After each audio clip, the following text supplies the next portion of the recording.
Hello, everybody. Welcome into Sports by GSMC Podcast Network. I am your host, Jeremy Lapidus. Today, we have a lot to talk about. Yesterday, I didn't do a live show. It was my sister's graduation and also my birthday, so a big day. I am sorry about missing that one, but so much has been going on in the world of sports over the weekend. We are going to cover all of it, including the Lakers head coaching search. I posted something about Dan Hurley turning down that $70 million contract. We're going to talk a little bit more about that situation. We're also going to talk about the NBA Finals, some injury updates. Luka Doncic got a painkiller shot before Game 2, dropped a 30-point triple-double.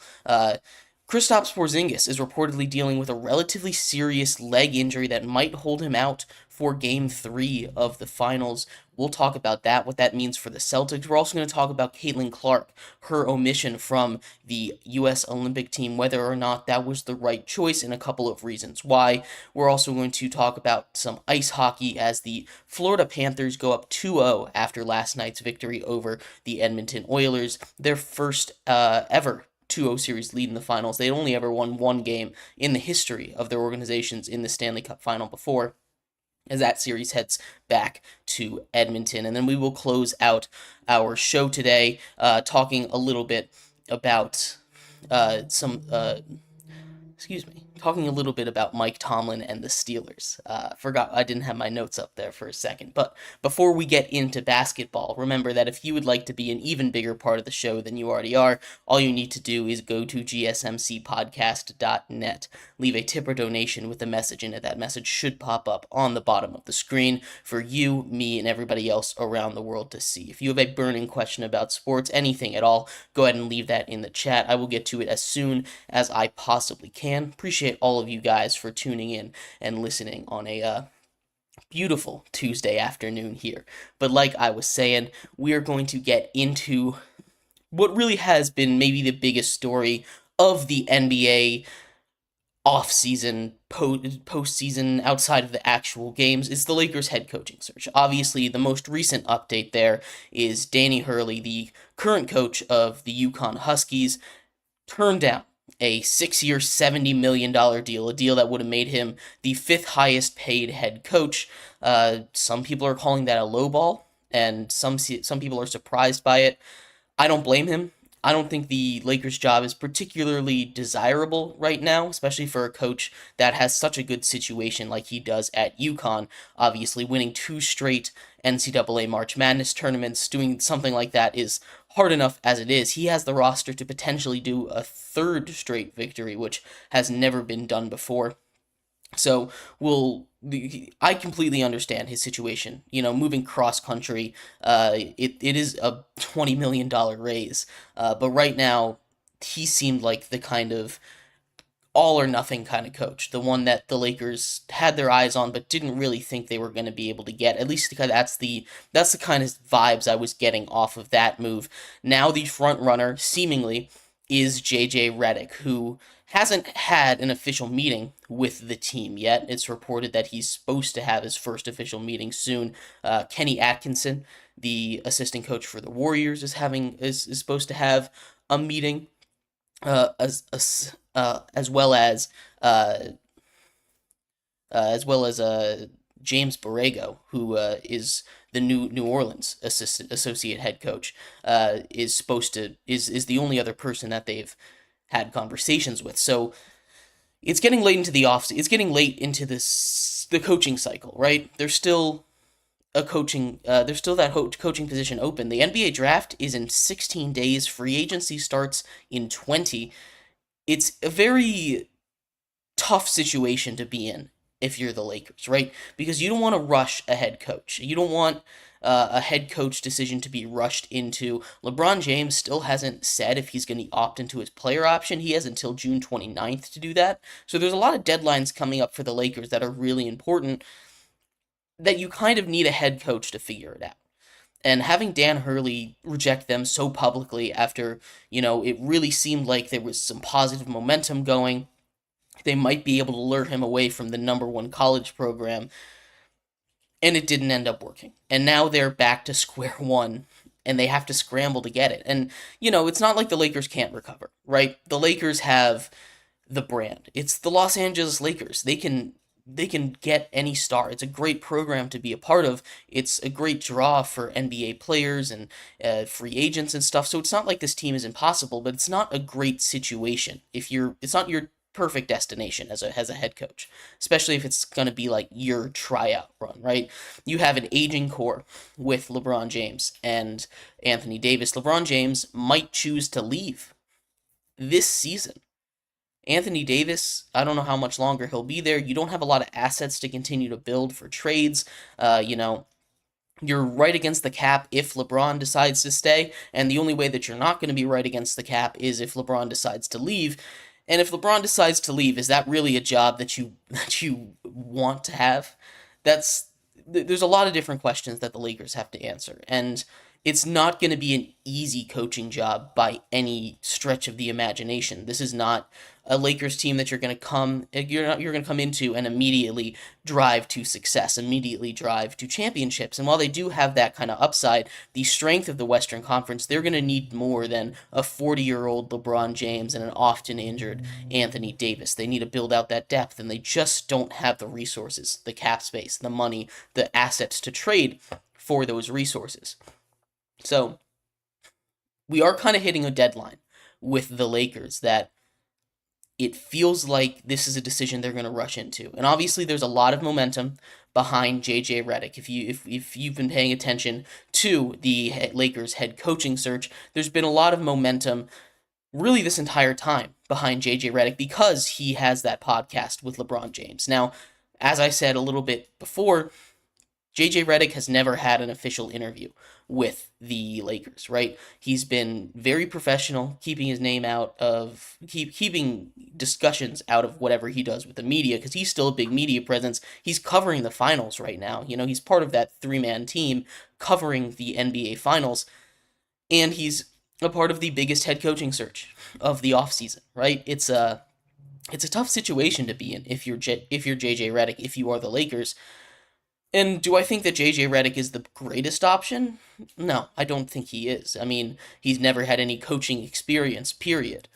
But he's smart. He's a very smart player. I think he has the potential to be a good head coach. I think there's better options out there. I think if they're able to land a guy like Kenny Atkinson, who's been with the Warriors for a very long time, that might be a better guy to land. He's been, a name thrown around in head coaching searches for a lot of off seasons. I believe he almost got hired for a job last off season before backing out last second to return to the Warriors, or a couple seasons ago.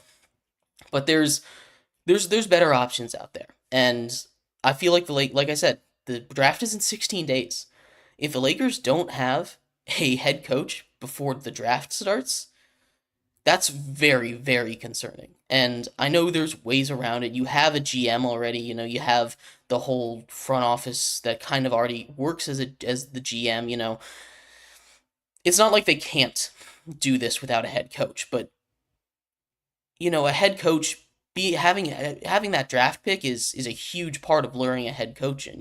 He gets to have a little bit of control with that draft pick. He doesn't get all the control, but he can start to build his team the way he wants. And if you hire a head coach after a draft and in the middle of free agency, that's a really tough look. I think the clock is ticking. I think if the Lakers want to get this done before the NBA Finals is up, and if they want JJ Redick, it doesn't sound like that's going to happen until after the NBA Finals is up.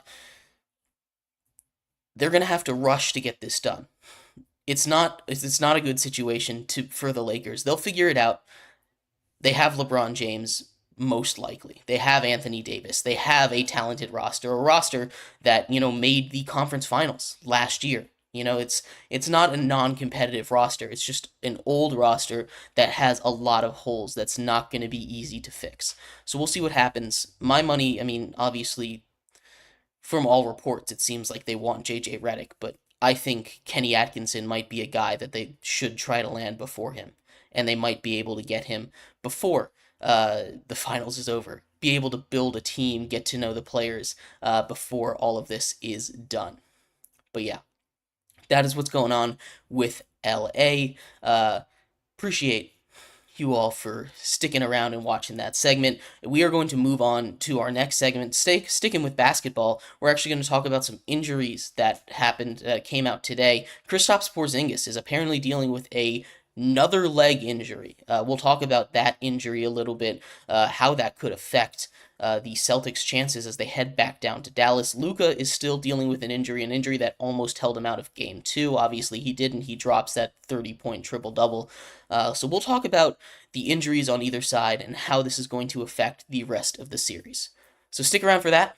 We will be right back here on Sports by GSMC Podcast Network. I feel like I'm losing my mind.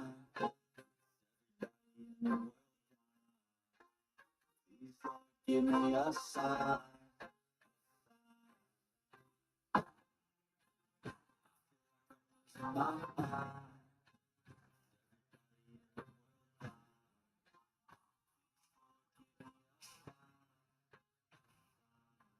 I want to be the greatest. Everybody on the fake shit. I look around, I feel like everybody is the fakest. I make this every day and I'm impatient. Hoping one day I'll blow up in the basement. Statement, the top is so vacant.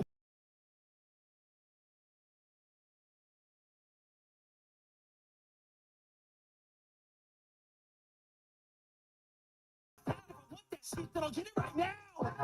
I'm losing it, the news it fits, I'm losing shit, a stupid myth. You choose to live, but choose to dip, you choose to fight, to lose your grip and lose a gift. Oh!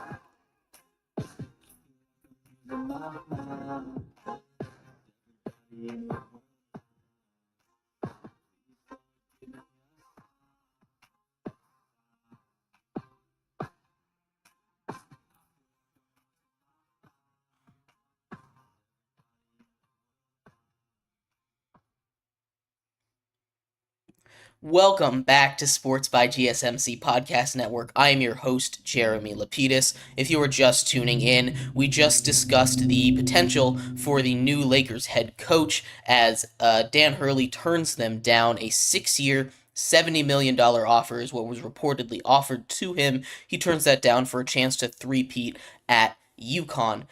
We're going to continue our basketball coverage here in this segment, talk a little bit about the NBA Finals, as there was some injury news that came out just a couple hours ago, specifically around Kristaps Porzingis, the Celtics center. He's been a huge part of their game plan in these first couple games of the NBA season so far. We'll talk about what injury he had, how that might affect them going forward in just a second, but before we get into that, remember that if you would like to be an even bigger part of the show than you already are, all you need to do is go to gsmcpodcast.net. Leave a tip or donation with a message in it. That message should pop up on the bottom of the screen for you, me, and everybody else around the world to see. If you do have a burning question about sports, anything at all you would like to ask, go ahead and throw that in the comments. I will get to it as soon as I possibly can. I appreciate all of you guys for sticking around, watching, and talking some sports with me here on a beautiful Tuesday afternoon. But like I was saying, we are going to continue our basketball coverage here in this segment, talk a little bit about Kristaps Porzingis, his injury, Luka Doncic and his injury, and really a whole injury report for the NBA Finals, right? And the Kristaps Porzingis injury is the biggest one. It just kind of came up out of nowhere. Tim Bontemps reports from Boston, the Celtics center Kristaps Porzingis suffered a torn medial reticulum, allowing dislocation of the posterior tibialis tendon, leg injury. That's what all of that means. It happened in the third quarter of Game 2. He was able to play through it. It's not the calf injury. It's another thing. He had a calf injury earlier this playoff that kept him out of two whole rounds of the postseason so far, and right now he is considered day to day. Coach Joe Mazzulla of the Celtics says that this is a serious injury It's completely up to the medical staff. Kristaps Porzingis says he's doing everything in his power to play. He's determined to play. And right now, there's nothing that's saying he's going to be out. But from, again, this is a rare injury. I've never seen this before watching sports. I'm not a doctor, so I'm not going to pretend to be an expert here. But the medical team is the one that's going to clear him. So we're going to go off the assumption that he's not playing Game 3. We don't know, though.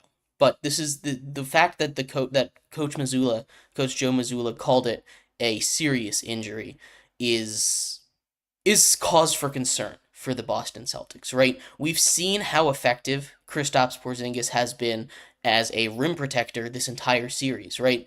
That's been one of the areas that they've been able to dominate. When they are able to get inside, we saw it down the stretch of games. Jaylen Brown, Kristaps Porzingis, they've come up huge with a lot of blocks on the inside. I believe they've gotten like 3 blocks in each of the first 2 games. It's been a huge boon for them. This Celtics defense is good enough, but when you have an athletic guy like Kristaps Porzingis patrolling down low with the ability to guard up high as well with his length and his quickness, it's a huge plus to your defense, and he's been awesome whenever he's on the court. You see the difference. I mean, Al Horford is fine, but you can see the difference between him and Al Horford defensively.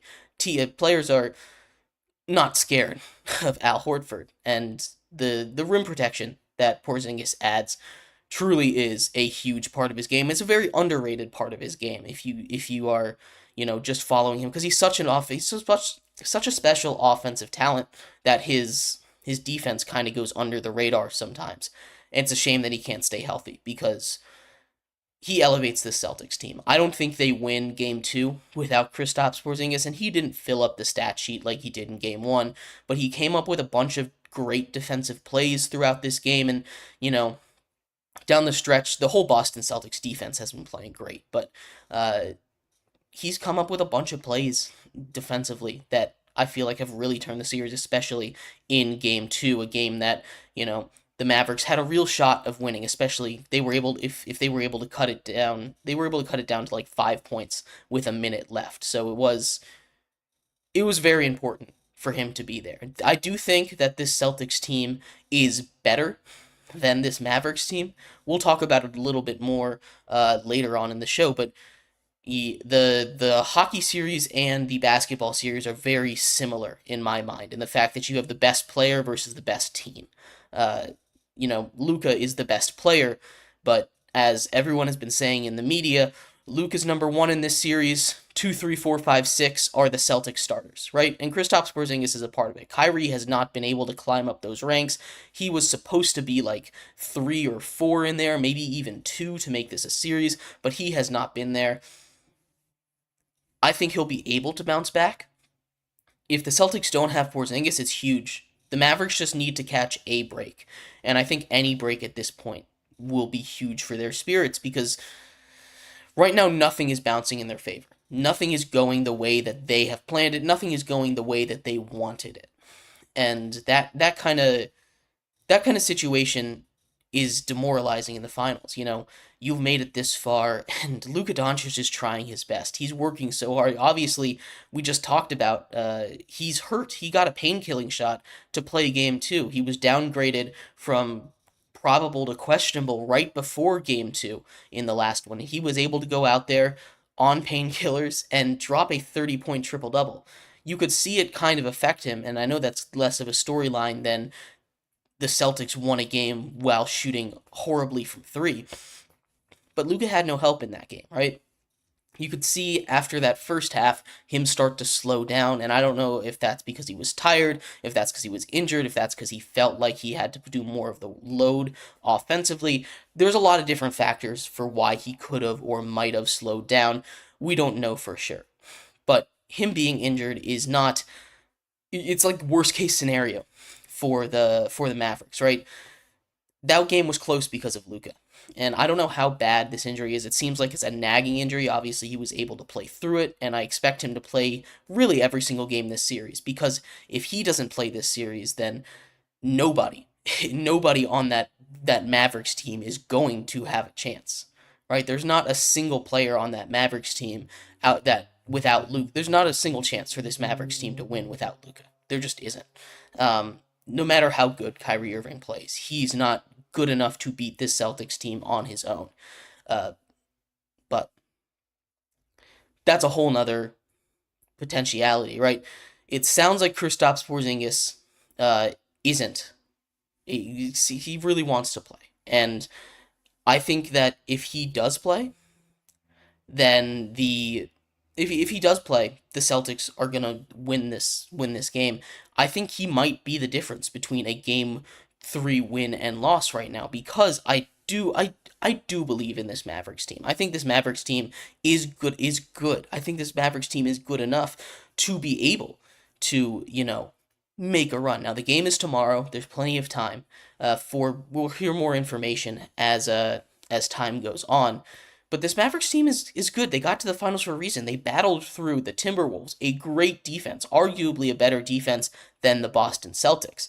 They went through the Oklahoma City Thunder, who also have a great defense and a great young team, great offense over there, and the Clippers, who I know they're hurt, I know they're old, but they're nothing to scoff at there. That's still a really tough playoff matchup, a really tough playoff road. They're a 5 seed. They've had to battle on the road through every single one of these playoffs. And then you have the Celtics, who are a juggernaut of a team, but they've kind of had a cakewalk to the finals.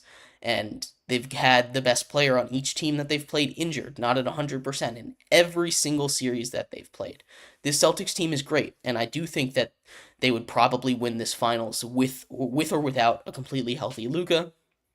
But I think Porzingis not being there and Luka being 100% or being able to play breathes life into a Mavericks team that desperately needed something. They needed that jolt of energy to keep them in it, keep them going, keep them going into the game, so that they just don't crash out at that point. But anyway, in our next segment, we are going to finish off our basketball coverage. We're actually going to move into the WNBA, talk a little bit about Caitlin Clark. There's been a lot of drama surrounding her and the U.S. Olympic team, her being snubbed from there, her not being on it. We'll talk about the whole issue and everything surrounding it coming up next here on Sports by GSMC Podcast Network.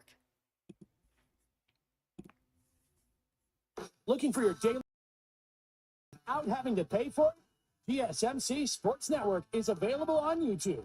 Just search GSMC Sports Network. Get your fix of daily sports talk shows on YouTube, absolutely free. NFL, college football, NBA, MLB, MMA, UFC, fantasy football, and so much more. GSMC Sports Network has shows running all day long, with new sports shows starting every 2 hours. Just like on your favorite cable sports channel, except GSMC Sports Network is absolutely free. Just search GSMC Sports Network on YouTube to catch one of your new favorite shows, like the GSMC College Football Podcast, Chip Shot Football Podcast, Hoops and Heels Women's Sports Podcast, GSMC Basketball Podcast, and so many more. Check it out for yourself. GSMC Sports Network, now available on YouTube, absolutely free. Search GSMC Sports Network on YouTube right now.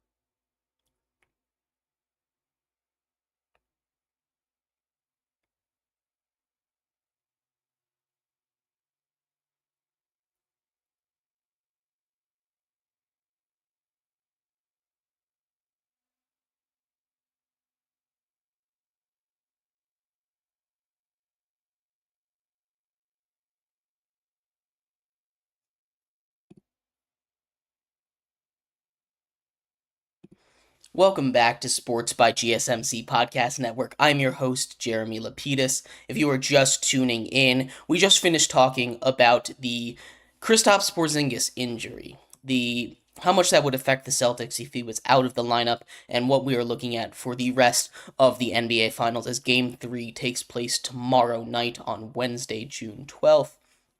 In this segment, we're going to talk a little bit about Caitlin Clark and her snub, omission, whatever you want to call it, from the U.S. women's basketball Olympic team. There's a lot of reasons for why. We'll get into the whole dilemma, the whole situation in just a second. But before we do, remember that if you would like to be an even bigger part of the show than you already are, all you need to do is go to gsmcpodcast.net. Leave a tip or donation with a message in it. That message should pop up on the bottom of the screen for you, me, and everybody else around the world to see. If you do have a burning question about sports, anything at all you would like to ask, go ahead and throw that in the comments. I will get to it as soon as I possibly can. I appreciate all of you guys for sticking around, tuning in, and talking some sports with me here on a beautiful Tuesday afternoon. Once again, that link is gsmcpodcast.net. But like I was saying, we're going to finish up our basketball coverage today, talking a little bit about women's basketball and Caitlin Clark. Obviously, she has been a huge sensation in the world of basketball, not just in the world of women's basketball, not just in women's sports, but in really the entire sports world as a whole. And she gets left off of the women's Olympic team. And there's two ways you can look at it, right? In one respect, Caitlin Clark is this incredible player. I mean, she is averaging in the WNBA 16.3 points per game, shooting 37% from the field, 33% from three, all top 50 numbers, right? But on the other side of things, and really this whole thing that I haven't seen a lot of people talk about, is the fact that besides the fact that she's good enough to play on this team, and I want to make that very clear, she's good enough to play on this team. Maybe she doesn't make it even if she goes to tryouts. And that's the thing. She wasn't at the Olympic tryouts. She was playing in March Madness at the time. And I think that is a big strike against her candidacy for this team right here, right? I understand that, she brought all these eyes to the sport. And I understand that you want to expand the sport, but, it's going to continue to expand whether or not she goes and plays in the Olympics, right? If you're trying to build a team, and this women's team is great, right? It really is. You had guys like, you had players like Arike Agumbawale being left off of the team. Another huge snub. Sabrina Ionescu is making her a debut on the Olympic team. Aaliyah Boston, the other number one pick from last year, also on the Fever, didn't make it either. There's a lot of really great talent out there that didn't make it, and that's a good thing, right? I'm not going to sit here and tell you that Caitlin Clark didn't deserve to make an Olympic team, right? She absolutely has the talent to make the Olympic team, but this roster is stacked. They've won 7 straight Olympic gold medals. They've only lost 3 games in that time frame. I believe their record overall is 70-3, which is insane. They don't need Caitlin Clark out there. She didn't make the team, and I think, they cited in an article today on ESPN, they cited international inexperience, which I think that's a stupid reason. So you have to start somewhere, right? You can't just get international experience if a requirement to make the team is international experience. But I think the bigger factor is that she wasn't at the tryouts, and that's not against her. She was making a run at the NCAA finals with her team at Iowa, right? There's reasons why she wasn't there. I don't blame her. She'll make the team eventually. She'll continue to grow and get better. But she started off slow this season. And the main reason that, this is a big point is because it's Caitlin Clark, right? She is the big attention seeker in women's basketball. She is the reason that everybody's watching, right? There's a lot of attention going with her name. She has that kind of draw in her name that, almost no other player in the WNBA has. But we talk about a lot. It's just a lot of other things other than business, and I feel like that's kind of getting lost in this discussion. And that's what I kind of want to focus on. There's a lot of arguments that I've heard for Caitlin Clark are she should make the team because of how big her name is. She should automatically make it. And to a certain extent, I understand that. if this was a women's basketball team that wasn't good, that wasn't competitive, sure, throw her in there to get some attention on the team. But this team is great. They've won 7 straight gold medals. They've won 70 games and lost 3. They're 70-3. They don't need more attention on them. They don't need it. They're going to be great. They're probably going to win the Olympics, the gold medal this year. This isn't something that the attention needs to be thrown on them more. And I understand the outrage. I do. Caitlin Clark's a great player, and she probably has the talent to make the Olympic team.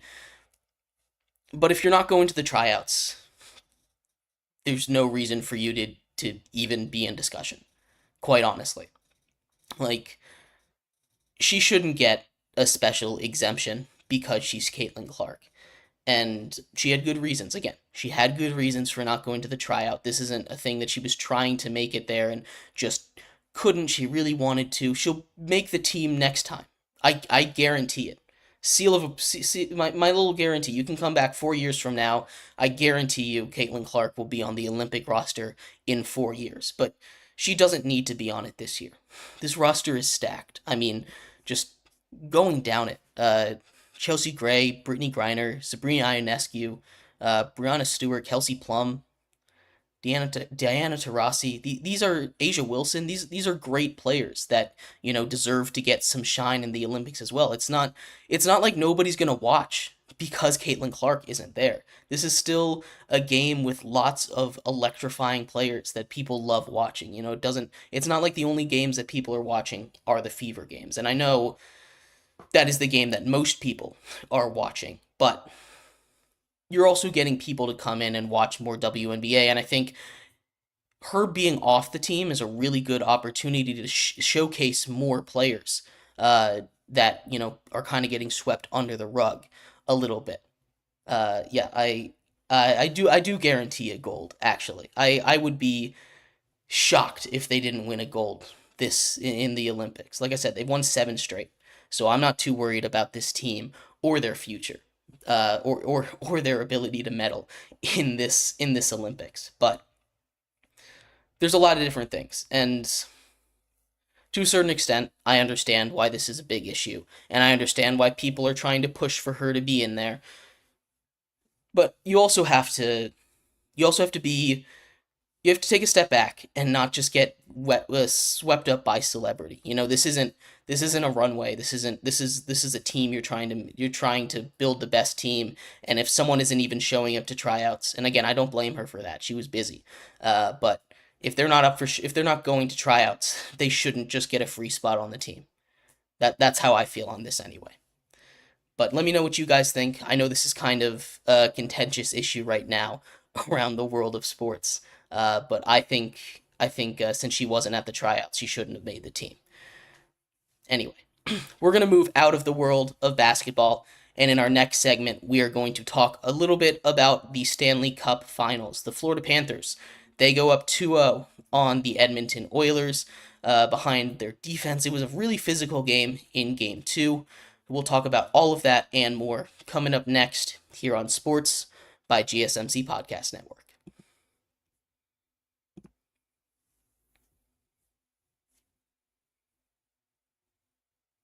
For the best and latest podcasts available anywhere, go to the podcast app on your cell phone and type in GSMC to access free content-rich podcasts on health and wellness, book reviews, sports, entertainment, relationships, social media, movies, technology, finance, and even weird news. Subscribe and download the GSMC Podcast Network's family of shows, available everywhere podcasts are found.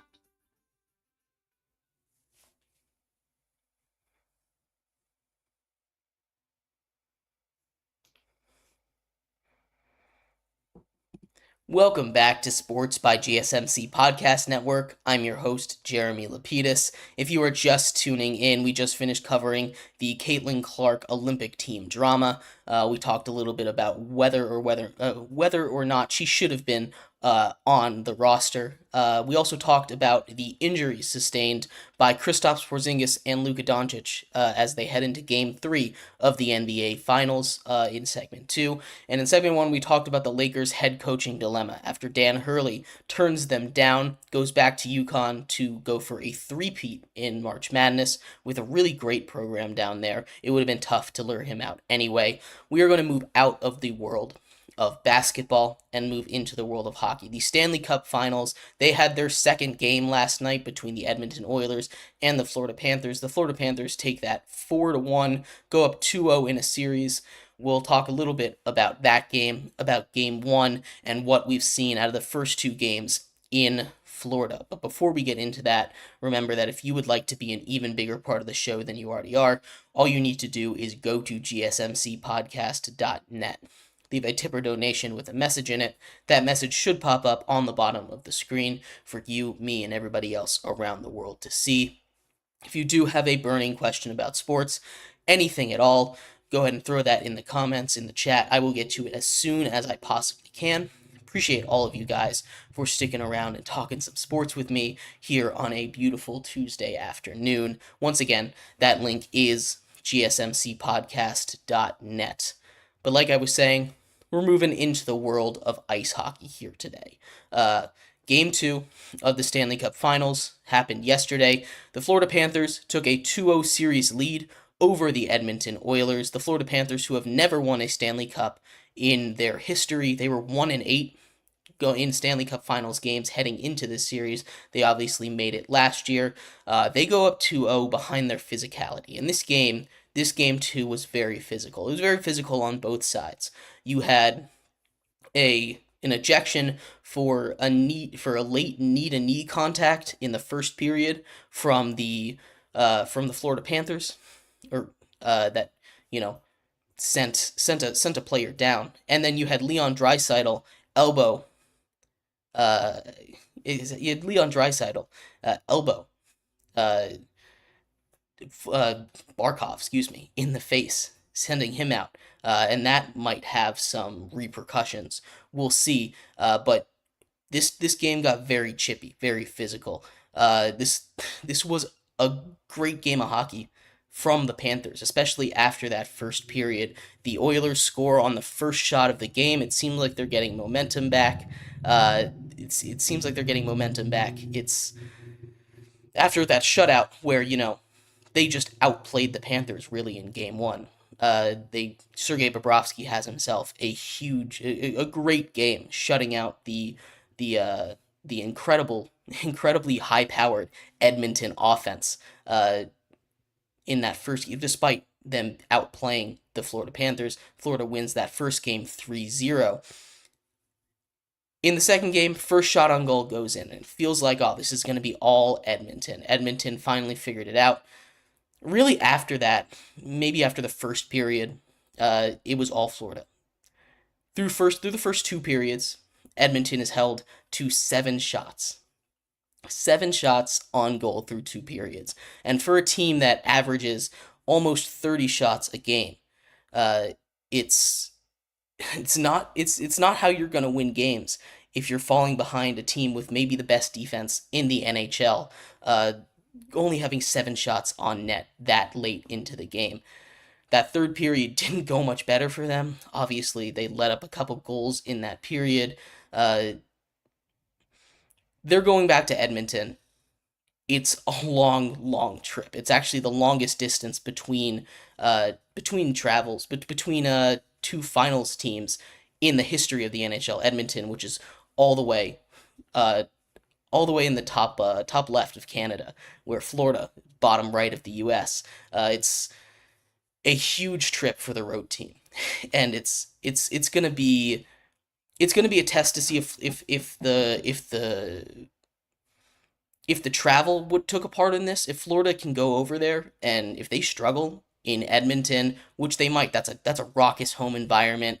They haven't been to a cup since 2006. I can't wait to see the energy up there in Edmonton in Game 3. But Edmonton, we talked a little bit about this when we were talking about the NBA Finals in our second segment. It's really a battle of the best player versus the best team, right? This Florida team is great. Their defense is amazing. Sergei Bobrovsky is playing elite hockey right now. It's tough to get anything by him the way that he is playing. They're hitting hard, they're forechecking hard, and Edmonton just has, I mean, I won't say they just have, but Connor McDavid and Leon Draisaitl. They also had to deal with a couple of injuries on defense in that last game, so something they were already weak at, they go short-handed on. It's not an easy situation for the Edmonton Oilers to be in, going all the way cross country and then going down a guy or two. It's going to be tough, but they get to head back home and we'll see hopefully a revitalized Edmonton team. That travel is rough on anybody, and this Florida team is playing like they really, really want it. And of course they do. They've played a lot of hockey in the last 2 years, obviously making it to the Stanley Cup final last season and then falling short in a quick series. I believe it was 4-1 to the Vegas Golden Knights. But they're playing like they want it. And I need to see a more consistent game plan. We talk about this with the Oilers a lot, actually, when we're talking about them in the Stanley Cup in the Stanley Cup playoffs all the way through this point. When they're playing hard, their ceiling is really, really tough. And I thought they probably should have won game one. They were just based on team play. They were a better team. They just couldn't get anything past Sergei Bobrovsky.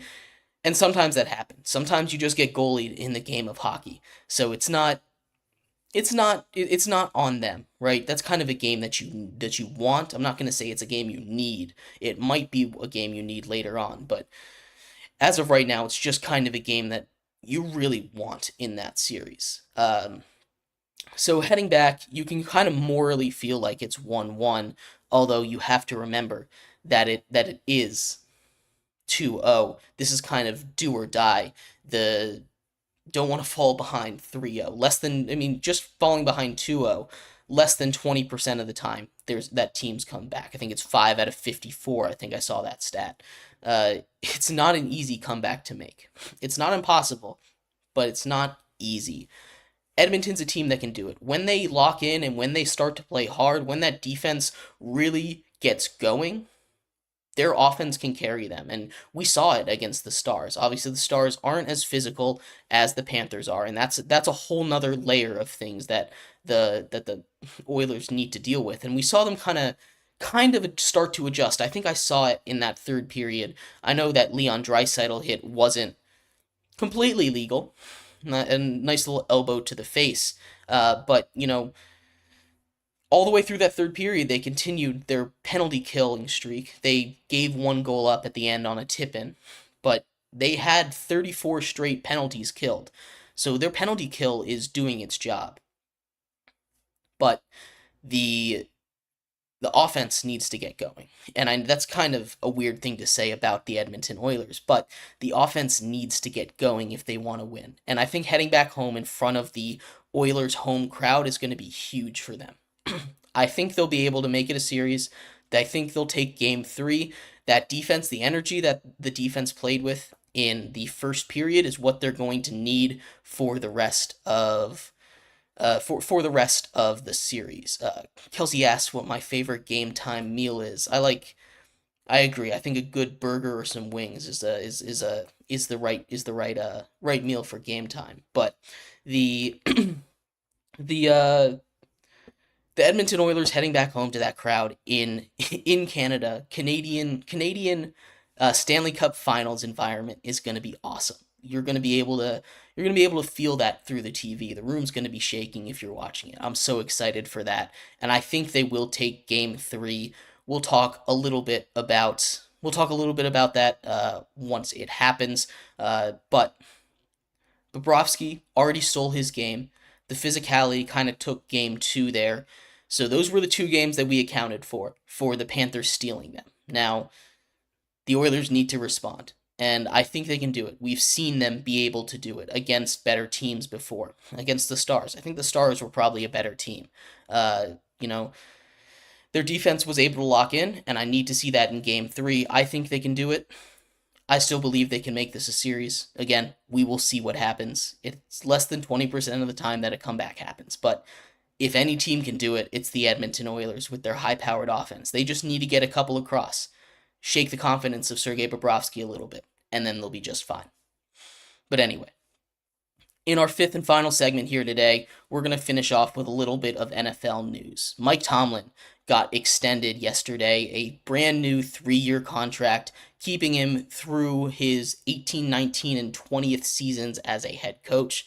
We'll talk a little bit about his tenure there, whether or not he deserved it, and what the future looks like in Pittsburgh after that contract. So stick around for that. We will be right back here on Sports by GSMC Podcast Network.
Welcome back to Sports by GSMC Podcast Network. I'm your host, Jeremy Lapidus. If you are just tuning in, we just finished talking about Game 2 between the Panthers and the Oilers, where the Panthers took a 2-0 series lead in the Stanley Cup Finals. We also talked about a bunch of basketball in the beginning of the show. Kristaps Porzingis injury, we actually just got an update. The Celtics are listing him officially as questionable. That broke over our last break there. Game is tomorrow. We'll cover that a little more when more information comes out there. We talked about the Lakers looking for a new head coach after Dan Hurley says just publicly rejects them. A 6-year, $70 million offer he turns down to return to UConn. And we talked about Caitlin Clark being left off of the U.S. Women's Olympic basketball team. But we're going to finish off our show today in the NFL. Mike Tomlin, long tenured head coach for the Pittsburgh Steelers, gets a 3-year contract extension at really something I wasn't quite expecting. We'll get into all the details there in just a second, but before we do, remember that if you want to be an even bigger part of the show than you already are, all you need to do is go to gsmcpodcast.net, leave a tip or donation with a message in it. That message should pop up on the bottom of the screen for you, me, and everybody else around the world to see. If you do have a burning question about sports, anything at all you would like to ask, go and throw that in the comments. I will get to it as soon as I possibly can. Appreciate all of you guys for sticking around, talking some sports with me here on a beautiful Tuesday afternoon. But like I was saying, we are going to finish up our show today talking a little bit about Mike Tomlin's extension. Mike Tomlin has been with the Steelers for a very long time. He is one of the top 3 longest tenured head coaches in the entire NFL, and the most impressive thing about this, and the most famous stat about him with the Steelers, is that he's never had a losing season. Not once, even with all the cards he's been dealt. So it's an interesting situation, right? Because for some in the Steelers community, he was on the hot seat after last season. They haven't won a playoff game since, I think, 2016. It's been a very long time. It's been about 5, 6, 7 years since they won a playoff game last. But they've made the playoffs a lot recently, and they've done it a lot with really awful quarterback play. It's really, really impressive what he's been able to do with mediocre teams. His defenses are always elite, and that's kind of been the identity of Pittsburgh Steeler football. And a lot of that comes with coaching, right? He's a defensive coach. He instills that hard-nosed style into his players, and players really respect him. All those NFL polls that come out, the players polls, he's always at the top of the list of head coaches you'd want to play for. Not always number 1, but he's always top 3 usually. It's because he's successful. Excuse me. Players like him, and he knows how to foster those relationships, how to keep a team together. It's super impressive. And he was kind of on the hot seat. People were talking about his contract is expiring. Are they going to let him walk? What happens? Maybe I completely will misread this situation, but if he goes, I assume another team picks him up right away. Now, I thought the same thing about Bill Belichick, who still is on his couch right now, doesn't have a job in the NFL at least. I assume Mike Tomlin will get another job, but maybe I misread something there again. But Mike Tomlin is one of those coaches that you kind of need to keep. The culture is such an important part of football. They talk about it all the time. When people talk about the Patriots dynasty, they talk about the Patriot way, and that kind of starts and ends with, Bill Belichick. And, as much as quarterback play kind of is important, Tom Brady was a huge part of that in helping instill that culture. It was there before him, and it lasted there a little bit after him. Now, things always end, and eventually coaches have to go, and you're seeing the whole Patriot system fall apart a little bit without Bill Belichick. And I know he just was fired, but really, it's been going downhill for a little bit. It's a very similar feeling I get in Pittsburgh. He is going to be there as long as he wants. Mike Tomlin is. There's no reason for them to fire him, and I know playoff success is super important, but the Pittsburgh Steelers are one of the best organizations in football. They have this reputation because they consistently hit on coaches, and they've only had 3 coaches in the last 50 years. This is not a team that does a coaching carousel. This is not a team that, fires their coaches because they're not winning Super Bowls.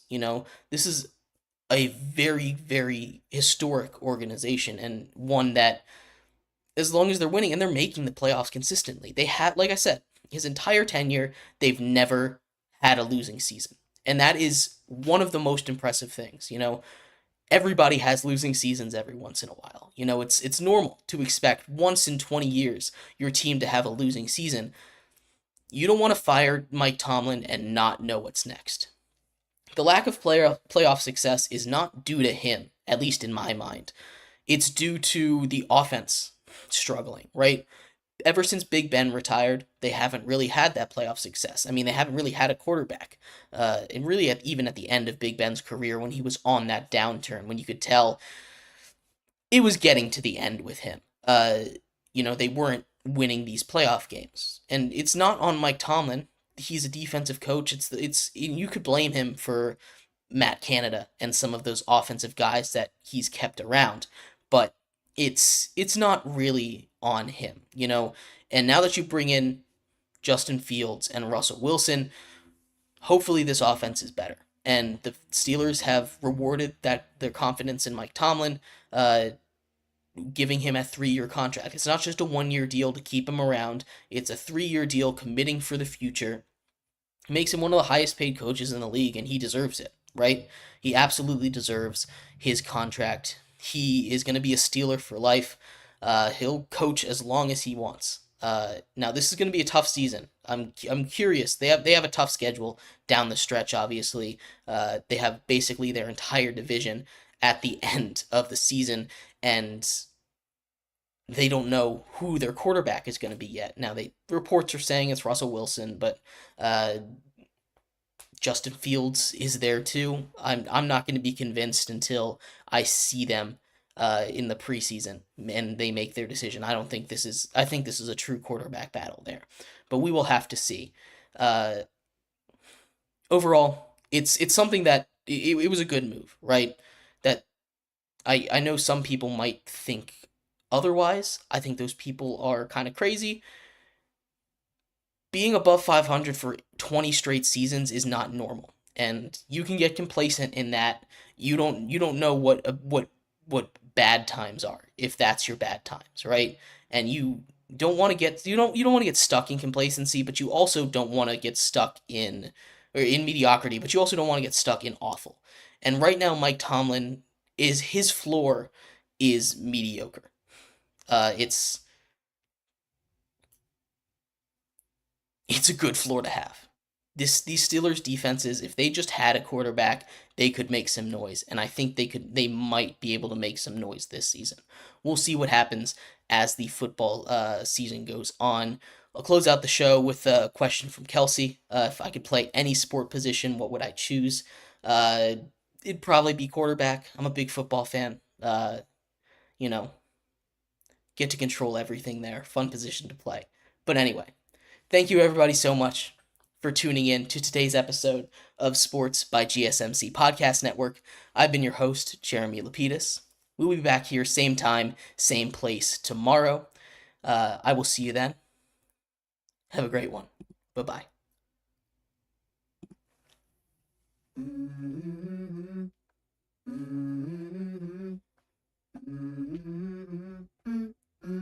Let's go. I wake up I put up the lights for me a bad day. Shit in the coffee.